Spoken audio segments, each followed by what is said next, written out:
یہودی تو حضرت عزیر کو اللہ کا بیٹا نہیں کہتے، پھر یہ کن یہودیوں کا بیان ہے؟ علاقے کے اندر شام میں ایسے لوگ موجود ہیں جو حضرت عزیر کی پرستش کرتے ہیں۔ بسم اللہ والصلاة والسلام علی رسول اللہ وآلہ وآلہ۔ السلام علیکم ورحمۃ اللہ وبرکاتہ۔ حضرت عزیر علیہ السلام کے بارے میں عام طور پر یہ واقعہ بیان کیا جاتا ہے کہ آپ ہی وہ شخصیت ہیں کہ جن پر 100 سال تک نیند طاری کی گئی۔ آپ ہی وہ شخصیت ہیں کہ جب آپ گزر رہے تھے اور آپ نے رستے میں دیکھا کہ وہاں پر ایک بستی ہے وہ کھنڈر بن چکی ہے اور وہاں پہ لوگوں کا نام و نشان مٹ چکا ہے، تو آپ کے ذہن میں یہ خیال آیا کہ ان کو پھر پروردگار کس طرح سے زندہ کرے گا، تو آپ پر نیند طاری کر دی گئی اور اس طرح آپ کے پاس جو سواری تھی وہ بالکل گل سڑ کر مٹی ہو چکی تھی اور آپ کا کھانا بالکل تازہ تھا۔ یہ واقعہ چونکہ قرآن مجید میں بیان ہے لیکن اس میں حضرت عزیر علیہ السلام کا نام موجود نہیں ہے۔ آج میں اس موضوع پر گفتگو اس لیے کر رہا ہوں کہ بہت ساری ویڈیوز اس طرح سوشل میڈیا کے اوپر گردش کرتی ہیں اور لوگوں کے سوالات بھی آتے ہیں۔ خود میرے بیٹے نے یہ ویڈیو دیکھی اور انہوں نے مجھے بیان کیا، یہ واقعہ بیان کرتے ہوئے کہ ایک نبی تھے اور حضرت عزیر ان کا نام تھا، اور پھر پورا واقعہ انہوں نے بیان کیا۔ تو قرآن مجید میں جب میں نے اس واقعے کو دیکھا تو اس میں حضرت عزیر علیہ السلام کا نام نہیں ہے۔ اس لیے سوشل میڈیا پر بہت ساری ویڈیوز ایسی ہوتی ہیں جو بنائی جاتی ہیں لیکن اس میں وہ تحقیقی نہیں ہوتی۔ لیکن بہرحال آج میں آپ کے سامنے اس واقعے کے حوالے سے مختصر طور پر یہ بیان کرتا چلوں کہ حضرت عزیر علیہ السلام کا ذکر قرآن مجید میں ایک مرتبہ نام کے ساتھ آیا ہے، حضرت عزیر علیہ السلام کا، اور یہ سورہ توبہ کے اندر موجود ہے۔ سورہ توبہ سورۃ نمبر 9 کی آیت نمبر 30 ہے، اس میں حضرت عزیر کا واضح نام موجود ہے، لیکن اس مقام کے علاوہ کسی اور جگہ پر حضرت عزیر کا نام بھی موجود نہیں ہے۔ تو اب یہ جو واقعہ بیان کیا جاتا ہے، واقعہ تو قرآن میں ہے، وہ بستی والوں کا واقعہ، وہ کہ 100 سال تک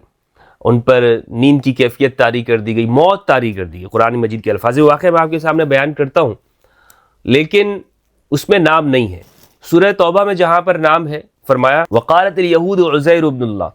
اور یہود کہتے ہیں کہ عزیر اللہ کے بیٹے ہیں، وقالت النصارى المسیح ابن اللہ، اور نصارہ کہتے ہیں کہ مسیح اللہ کے بیٹے ہیں، ذالک قولہم بافواہہم، یہ ان کے منہ کی باتیں ہیں، یضاہئون قول الذین کفروا من قبل، یہ وہی باتیں کر رہے ہیں کہ جو اس سے پہلے کافروں نے کہی تھی،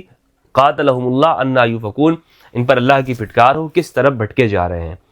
تو اس آیت کے اندر جو سورہ توبہ کی آیت ہے، حضرت عزیر علیہ السلام کا نام یہاں پر بیان ہے، اور حضرت عزیر کے بارے میں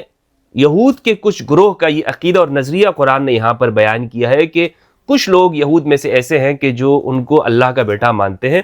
اور نصارہ میں سے ایسے ہیں کہ جو حضرت مسیح کو اللہ کا بیٹا مانتے ہیں۔ یہاں پر یہودیوں کی یا نصارہ مسیحیوں کی یہ ان کے بارے میں یہ بیان نہیں کہ یہ سارے کے سارے یہ عقیدہ رکھتے ہیں، بلکہ اس قول کی شراعت اور برائی بیان کرنا مقصود ہے کہ جو شام کے اندر ایسا گروہ تھا یہودیوں میں سے کہ جو حضرت عزیر کو اللہ کا بیٹا مانا کرتا تھا، اور یہ رسول اللہ کے زمانے میں جو کفار قریش تھے، ان کا شام آنا جانا رہتا تھا، شام کے علاقے میں تجارت کے لیے جاتے تھے، تو یہ ایسے یہودیوں سے ملا کرتے تھے، چونکہ یہ ان کے ساتھ ان کا رابطہ اور تعلق تھا ان یہودیوں کے ساتھ۔ تو ان کو بتایا کہ دیکھیں اللہ کا بیٹا کوئی نہیں ہے، اور خواہ وہ یہودی ہو یا مسیحی ہو، نصارہ ہو، جو اللہ کے لیے کسی کو بیٹا مانتے ہیں، تو یہ عقیدہ رکھنا درست نہیں ہے۔ یہ بات مشرکین مکہ کو سمجھائی جا رہی تھی۔ اس سے یہ مقصود نہیں ہے یہاں پر کہ سارے کے سارے یہودی ایسا نظریہ رکھتے ہیں۔ کچھ لوگ یہ کہیں گے کہ جناب اس طرح تو یہودی آج کے زمانے میں وہ حضرت عزیر کو اللہ کا بیٹا نہیں مانتے، تو پھر اس کا کیا مطلب ہے؟ جناب علی، یہاں پر یہ مقصود نہیں ہے کہ سارے کے سارے یہودیوں کے بارے میں ایسا کہا جائے، بلکہ یہ مقصود ہے کہ ان میں سے کچھ لوگ ایسے تھے اور ان کی یہ بات درست نہیں تھی، ان کی یہ بات درست نہیں تھی۔ تو بہرحال سورہ توبہ کی اس آیت کے اندر حضرت عزیر علیہ السلام کا نام موجود ہے، اور ان کے حوالے سے یہودیوں اور نصارہ کا عقیدہ بیان کیا۔ سورہ بقرہ کے اندر جو یہ واقعہ ہے کہ ایک شخص تھے کہ جب بزرگ شخص، ان کا واقعہ یہ بیان کیا گیا ہے کہ جب وہ ایک بستی میں سے گزرے، اور تفسیر کی کتابوں میں یہ آتا ہے کہ اس بستی کا فلسطین کے اندر وہ بستی تھی، وہاں پہ جب وہ گزرے تو انہوں نے دیکھا کہ وہ کھنڈر بن چکی ہے، ہر طرف پرانی بستی تھی قدیم، اور انہوں نے سوچا، ان کے ذہن میں خیال آیا کہ یہ دوبارہ سے کس طرح سے زندہ کیے جائیں گے۔ تو اللہ سبحانہ و تعالیٰ نے ان کے اوپر 100 سال تک موت طاری کر دی، 100 سال کے بعد وہ جب دوبارہ اٹھے تو انہوں نے دیکھا کہ ان کی جو سواری تھی، گدھا ان کے پاس تھا، وہ سواری اس وقت وہ ہڈی بالکل اس کے جو بالکل ہڈیاں نظر آ رہی ہیں اور گوشت وغیرہ سب اس کے اوپر سے ختم ہو چکا ہے، اور دوسری جانب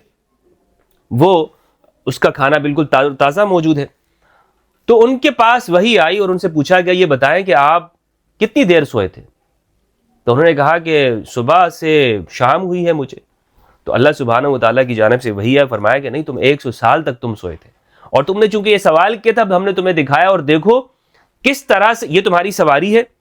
جو تمہاری سواری تھی یہ بالکل کیسے بالکل اس کے اوپر سے گوشت ختم ہو چکا ہے، ہڈیاں اس کی بچی ہوئی ہیں، دیکھو کس طرح ہم اس کے اوپر کھال چڑھاتے ہیں، گوشت چڑھاتے ہیں۔ پھر ان کی نگاہوں کے سامنے گوشت چڑھایا گیا اور پورا اس کے لیے وہ سواری دوبارہ سے تیار ہوئی، اور دیکھو یہ تمہارا کھانا ہے، اور یہ کھانا ابھی تک گلا سڑا نہیں ہے، بالکل اسی حالت کے اندر ہے۔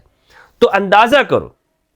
کہ ہماری قدرت کا ہم کیا کر سکتے ہیں۔ سورہ توبہ کے اندر، سورہ بقرہ کے اندر یہ واقعہ ہے، فرمایا او کالذی مر علی قریۃ وہی خاویۃ علی عروشها قال انا یحیی هذه اللہ بعد موتها۔ کیا تم نے اس شخص کا حال نہ دیکھا جس کا ایک بستی پر گزر ہوا جو اپنی چھتوں سمیت زمین پر ڈھیر تھی؟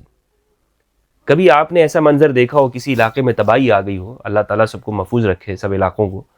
جیسے زلزلہ آ جائے، آپ نے دیکھا ہوگا کہ بالکل جو عمارات مکانات ہوتے ہیں وہ کس طرح سے اس کے چھت گر جاتے ہیں اور اس کے اوپر بنیادیں اس کے اوپر آ جاتی ہیں، اوپر کا حصہ نیچے ہو جاتا ہے، نیچے کا حصہ اوپر چلا جاتا ہے۔ تو قرآن اس کی منظر کشی کر رہا ہے، کیا تم ایسے اس شخص کا واقعہ سنا ہے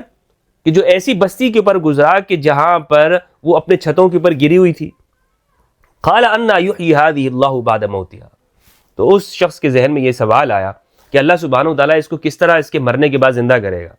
فَأَمَاتَهُ اللَّهُ مِئَةَ عَامٍ، اللہ نے اس کے اوپر 100 سال تک موت طاری کر دی۔ ثُمَّ بَعَثَهُ، پھر اس کو اٹھا دیا۔ قَالَ كَمْ لَبِثْتَ، اور پوچھا تم کتنے دیر ٹھہرے؟ قَالَ لَبِثْتُ يَوْمًا أَوْ بَعْدَ يَوْمٍ، اس نے کہا کہ میں ایک دن یا دن کا کچھ حصہ۔ قَالَ بَلْ لَبِثْتَ مِئَةَ عَامٍ، بلکہ تم 100 سال تک اسی حالت میں رہے۔ فَانظُرْ إِلَىٰ طَعَامِكَ وَشَرَابِكَ لَمْ يَتَسَنَّ، اپنے کھانے کو اور اپنے پینے کو دیکھو، اس میں سڑاہٹ نہیں پیدا ہوئی، اس کا ذائقہ نہیں خراب ہوا، بدبودار نہیں ہوا۔ وَانظُرْ إِلَىٰ حِمَارِكَ، اور دیکھ اپنی سواری کو، اس کا کیا حالت ہوئی ہوئی ہے۔ وَلِنَجْعَلَكَ آیَةً لِلنَّاسِ، اور ہم تجھے لوگوں کے لیے ایک نشانی بنا دے۔ وَانظُرْ إِلَى الْعِظَامِ كَيْفَ نُنشِزُهَا،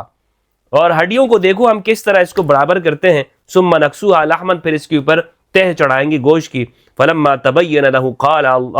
قَالَ أَعْلَمُ أَنَّ اللَّهَ عَلَى كُلِّ شَيْءٍ قَدِيرٌ، جب اس کے لیے ہر چیز واضح ہو گئی تو اس نے کہا کہ میں یہ بات جانتا ہوں، یقین رکھتا ہوں کہ اللہ ہر چیز کے اوپر قادر ہے۔ یہ بات کس طرح سے معلوم ہوئی؟ وہ پھر بستی میں گئے، لوگوں کے ساتھ ملے، اور وہاں پر واقعی وہ پھر نسلیں چینج ہو چکی تھی، 100 سال تک ان کے اوپر موت طاری تھی۔ تو پھر یہ جب بستی میں گیا دیکھا تو وہ پرانوں میں سے پرانے لوگ وہ بتایا کرتے، ہاں اس طرح سے اپنے لوگوں سے ملے، تو ان کو یقین ہو گیا کہ اب تو 100 سال کا یہ پورا فاصلہ گزر چکا ہے اور اللہ نے مجھے دوبارہ سے اٹھایا۔ تو یہ ایک شخص کا ذکر ہے قرآن مجید میں، اس کا نام موجود نہیں ہے۔ ہاں تفسیر ابن کثیر میں ابن عباس سے اور امام علی علیہ السلام سے یہ روایت منقول ہے، شخص کا نام حضرت عزیر بتایا گیا ہے۔ باقی اسرائیلیات کے اندر کچھ اور کہانیاں مذکور ہیں، تو اس لیے یہاں قرآن میں نام مذکور نہیں ہے کہ یہ نام کس شخصیت کا ہے، یہ واقعہ کس شخصیت کا ہے۔ البتہ تفسیری روایات میں ہمیں یہ بات معلوم ہوتی ہے کہ حضرت عزیر علیہ السلام ہے۔ تو جو شخص یہ کہتا ہے کہ اس واقعے سے مراد حضرت عزیر علیہ السلام ہے، تو وہ اگر اس روایت کی بنا پر کہتا ہے تو اس کی بات درست ہے، لیکن قرآن میں نام مذکور نہیں ہے۔ لیکن اس سے یہ بات بھی اندازہ ہو سکتی ہے، ہمیں معلوم ہوتی ہے کہ چونکہ اللہ نے اس شخص کے ساتھ بات کی ہے، اور یہاں پر اللہ جس شخص کے ساتھ بات کرتا ہے تو وہ نبی و رسول ہوتا ہے، اللہ کی بات، تو اور قرآن اس کو بیان بھی کر رہا ہے۔ تو یہ بلا شک و شبہ ایک نبی کا واقعہ ہے کہ جس پر وحی بھی آ رہی ہے اور اللہ سبحانہ و تعالیٰ اس سے بات بھی کر رہے ہیں، لیکن قرآن میں یہاں پر اس شخص کا نام عزیر بیان نہیں ہے۔ تو اس حوالے سے یہ ہمارے سامنے یہ بات آ گئی کہ حضرت عزیر علیہ السلام قرآن میں ان کا نام ایک جگہ پر ہے، اور جہاں پر یہ واقعہ ہے کہ 100 سال تک جن کے اوپر موت طاری کی گئی وہ نبی تو ضرور تھے، لیکن حضرت عزیر تھے یا کوئی اور تھے، اس حوالے سے ہمیں تفسیری روایات سے استفادہ کرنا ہوگا۔ والسلام علیکم ورحمۃ اللہ وبرکاتہ۔